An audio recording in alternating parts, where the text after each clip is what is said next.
Right now at 6, emergency funding. Our city's ambulance provider is already battling a paramedic shortage, and now a $3.5 million shortfall. Three Rivers Ambulance Authority leaders need more money, they say, to keep responding to emergency calls. 21 Investigates reporter Carly Van Cleve tells us their plan. Carly. Yeah, Brian and Krista, Three Rivers Ambulance Authority leaders tell me they only have 2 months worth of payroll left in their budget. Once that money runs out, they're asking for taxpayer dollars to keep them running. Here's my 21 Investigates report tonight.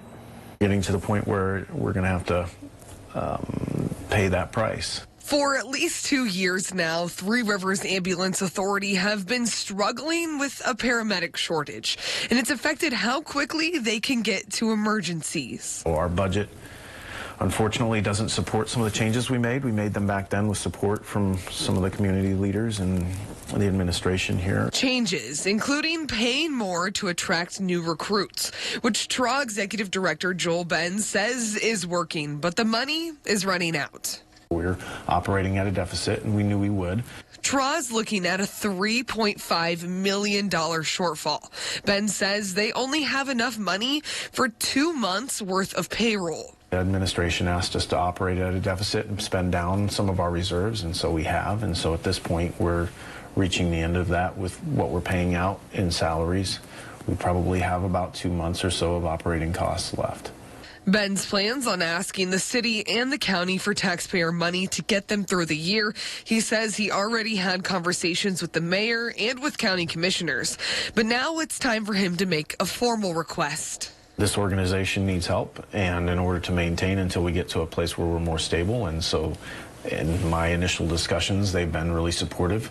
Ben says TRAA is meeting its immediate goal to get more paramedics on the streets. But again, it comes at a higher cost. All along, he says the board, the city, and the county all knew a financial shortfall was coming.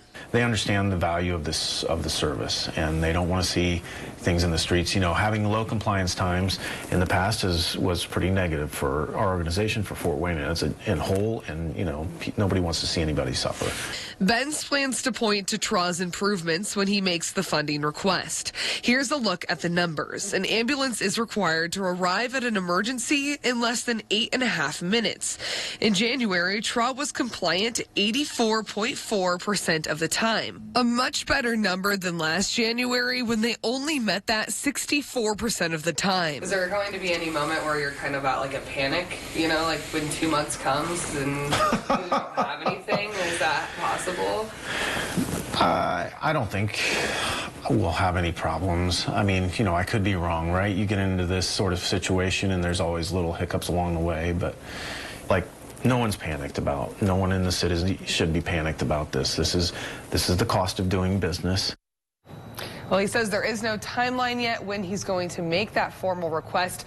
I also reached out to the city and the county to get their thoughts on this, and you'll hear those responses tonight in the news at 7. So in the meantime, Benz is preparing his big presentation as he gets ready to ask the question. And overall, do you think he's confident that he's going to get that money? When I asked him that question, he says that he's gotten a lot of support. So he seemed pretty confident about it, especially if he says there's no room to panic right now. So. All right. Okay. We'll be following this. Carly, thanks.